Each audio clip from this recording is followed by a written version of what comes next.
আলফাৰ অসমাপ্ত ইতিহাস প্ৰথম খণ্ড আজি উন্মোচিত কৰিবলৈ পাই মই সঁচাকৈ নিজকে গৌৰৱান্বিত বোধ কৰিছোঁ। বহুত চেষ্টা কৰি আছিলোঁ। 1992 চনতে প্ৰথম লিখিছিলোঁ। লিখাৰ পিছত সেইখিনি হেৰাই গ'ল। কাৰ্বি আংলঙৰ পাহাৰত থকা অৱস্থাত লিখিছিলোঁ। ঠিক আমাৰ শিবিৰটো আছিল যে এই অভি আৰু নীলক য'ত হত্যা কৰিছিল তাৰ ওপৰৰ পাহাৰতে আমাৰ তেতিয়া শিবিৰ আছিল।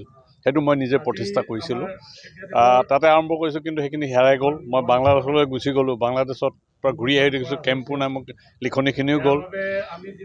ঢাকা কাৰাগাৰত থকা অৱস্থাত লিখিছিলোঁ অলপ, সেইখিনি অসমাপ্ত হৈ ৰ'ল। তাৰপিছত আহি পেলাই বহুত চেষ্টা কৰি পেলাই লিখিলোঁ যদিও সম্পূৰ্ণও নহয়।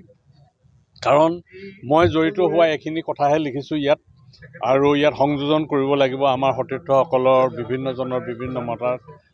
অন্ততঃ ৰাইজে যে আলফা সংগ্ৰামখন আৰম্ভণিতে কেনেকৈ আৰম্ভ হৈছিল সেই কথাখিনি ইয়াত পাব।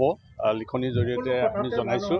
ইয়াৰ পিছতে প্ৰথম সংগঠনটো গঢ়ি তোলোতে আমি কিখিনি কষ্ট কৰিছিলোঁ, কেনেকৈ ধৰণে সংগ্ৰাম এখন গঢ়ি তোলা হৈছিল। কাৰণ আমিতো এটা অখ্যাত গাঁৱৰ পৰা আহিছিলোঁ। আমি পৰেশ বৰুৱাই হওক, ময়ে হওক, চক্ৰধৰ গোহাঁই হওক, আমি অখ্যাত গাঁৱৰ পৰা অহা কেইজনমান যুৱকে এটা সংগ্ৰাম গঢ়ি তোলোতে কিমান কষ্ট কৰিবলগীয়া হৈছিল সেই কথাটো। আৰু এটা কথা ঠিক আছিল যে আৰক্ষী বিভাগৰ আমাৰ প্ৰতি সেই সময়ত চকু কম আছিল। কাৰণ তেওঁলোকে ভবাই নাছিল যে গাঁৱৰ পৰা আহি পেলাই কেইজনমানে এনেকুৱা এটা বিপ্লৱ গঢ়ি তুলিব। বা যি কি নহওক, এটা লিখিছোঁ।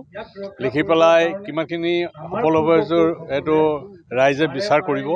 আৰু বিশেষকৈ কিতাপখন প্ৰকাশ কৰাৰ ক্ষেত্ৰত আমাৰ মানসদেৱ চৌধুৰীয়ে যিখিনি তাগিদা দিলে তাৰ বাবে তেওঁক ধন্যবাদ জনাইছোঁ।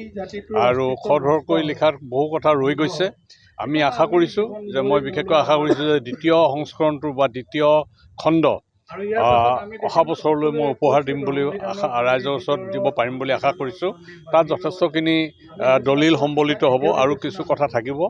যিবিলাক দলিল মই সংৰক্ষণ কৰি ৰাখিছোঁ তাৰে কিছু দলিল দ্বিতীয় খণ্ডত দিম বুলি ভাবিছোঁ।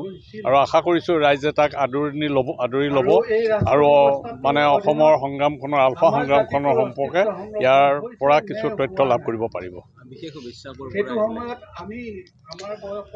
বিশেষ শুভেচ্ছা ধৰক, আমি যোৱাকালি মই পৰেশ বৰুৱাৰ লগতো কথা হৈছিলে টেলিফোনত। তেওঁকো কৈছোঁ যে মই কিতাপ এখন লিখিছোঁ আৰু এইখন কাইলৈ উন্মোচন কৰিম। তেওঁ কিছু তথ্য দিছে সেইটো সময়ত, যিটো আৰম্ভণি পৰ্যায়ত, যে সেইখিনি তথ্য দিব লাগিছিলে। মই কৈছোঁ দিছোঁ, তাৰে কিছু অংশ আৰু কিছু বাকী ৰৈ গৈছে। গতিকে তেওঁকো এটা কথা কৈছোঁ, কিতাপখন পঢ়িবা, পঢ়ি পেলাই যদি কিবা মতামত থাকে তেতিয়াহ'লে অন্ততঃ পিছৰ সংস্কৰণ বা দ্বিতীয় খণ্ডত মই সেইখিনি প্ৰকাশ কৰিব পাৰিম, সেই কথাখিনি কৈছোঁ। নহয়, পৰেশ বৰুৱা সেইটোতো তেওঁলোকেতো পৃথক হৈ গ'ল আমাৰ সংগঠনৰ পৰা। এই গোটেই কথাখিনি মোৰ দ্বিতীয়খন কিতাপত থাকিব, দ্বিতীয় খণ্ডটোত থাকিব। কাৰণ কথাটো হ'লগৈ কি, তাৰ আমাৰ কিখিনি ভুল হৈ গ'ল অতীতত, যি ভুলৰ পৰিণতিত আমি বহু নিৰ্দোষী মানুহকো হেৰুৱাবলগীয়া হ'ল।